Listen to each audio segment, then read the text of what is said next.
भारत की state investigation agency यानी SIA ने मकबूजा कश्मीर के सबसे पुराने अंग्रेजी अखबार कश्मीर टाइम्स के दफ्तर पर छापा मारा। ये छापा सुबह 6 बजे उस वक्त शुरू हुआ जब SIA ने अखबार के मैनेजर संदीप किरण को घर से बुलाकर दफ्तर जो है वो खुलवाया। छापे के दौरान एहलकारों ने जितने भी डॉक्यूमेंट्स थे, डिजिटल कंप्यूटर आलात और जितने भी रिकॉर्ड्स थे उनकी तलाशी ली। भारतीय मीडिया के मुताबिक ये कहा जा रहा है कि ये FIR इस वजह से की गई है कि जो कश्मीर टाइम्स है वो एंटी नेशनल सरगर्मियों में मुलविस पाया जा रहा है और मुल्क के खिलाफ नफरत फैलाने की कोशिश कर रहा है। इस FIR में ये भी कहा गया है कि बहुत से पैगामात और ऐसा मटीरियल इसमें यूज़ किया जा रहा है कश्मीर टाइम की जानिब से जो मुल्क में अफरा तफरी फैलाने की कोशिश करता है। भारतीय हुकाम का ये कहना है कि वो अमन व अमान के खिलाफ अलाइदगी पसंद बयानियों को आगे बढ़ाने वालों के खिलाफ एक बहुत बड़ा ऑपरेशन कर रहे हैं और ये ऑपरेशन उस एक हिस्सा है कश्मीर टाइम्स को बंद करने का। दी इंडियन भारतीय अखबार ने भी एक्सप्रेस SIA को ये रिपोर्ट किया कि अखबार के एडिटर जो हैं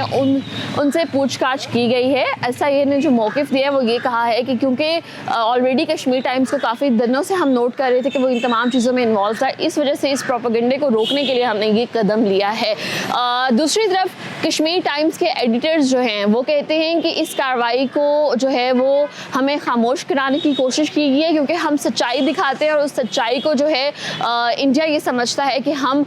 इंडिया के खिलाफ प्रोपेगेंडा कर रहे हैं। उन्होंने कहा कि हुकूमत पर तनकीद करना मुल्क दुश्मनी नहीं है बल्कि एक सेहतमंद जमहूरियत की ज़रूरत भी है। उनका कहना था कि वो बरसों से करप्शन को बेनकाब कर रहे हैं और जो जुल्म सितम हो रहे हैं उनको दिखाते हैं और ताकतवरों से सवाल करते हैं और कमज़ोर लोगों की बात को जो है वो आवाम तक जो है आवाम की जितनी भी आवाज़ है हुकूमत तक पहुँचाने की कोशिश करते हैं थ्रू कश्मीर टाइम्स। तो उनकी आवाज़ को दबाने की कोशिश की है। एडिटर ने ये याद दिलाया कि 2020 में कश्मीर टाइम के दफ्तर के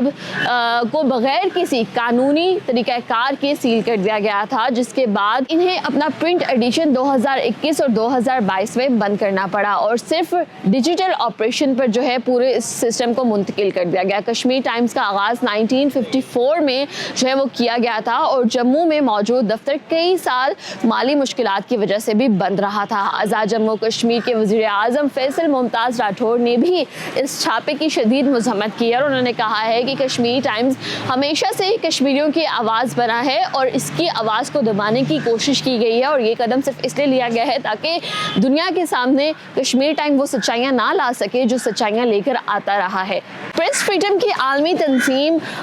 कमेटी टू प्रोटेक्ट जर्नलिस्ट ने भी इस छापे की जो है वो इंतहाई जो है वो मज़म्मत करते हुए नज़र आए हैं और वो कहते नज़र आए कि ये इंतहाई परेशान कुन सूरत हाल है कि इस तरीके से जो है कश्मीर टाइम्स के ऊपर दोबारा से एक बार हमला किया गया है और इसकी सख्त मज़म्मत की जा रही है। ना सिर्फ वज़ीर आज़म आज़ाद कश्मीर की तरफ से बल्कि बहुत सी तंजीम और सहाफ़ियों की तरफ से भी इस इक़दाम की जो है वो शदीद मज़म्मत की जा रही है। इन सब बयानात से तो ये वाज़ह होता है कि मकबूजा कश्मीर में मीडिया हमेशा से कंट्रोल में रखा गया है और नरेंद्र मोदी के इक़्तिदार में 2014 से भारत फ्रीडम मिलता था प्रेस को वो बिल्कुल ही ख़त्म कर दिया गया है। कश्मीर टाइम्स के मुताबिक रियासत हमारे दफ्तर पर छापा मार सकती है लेकिन सच लिखने के हमारे अज़म पर छापा नहीं मार सकती है। तो चाहे इदारे को बंद करें लेकिन जो सच है वो कभी भी नहीं छुपेगा और दुनिया के सामने आएगा। ये कहना है कश्मीर टाइम्स का।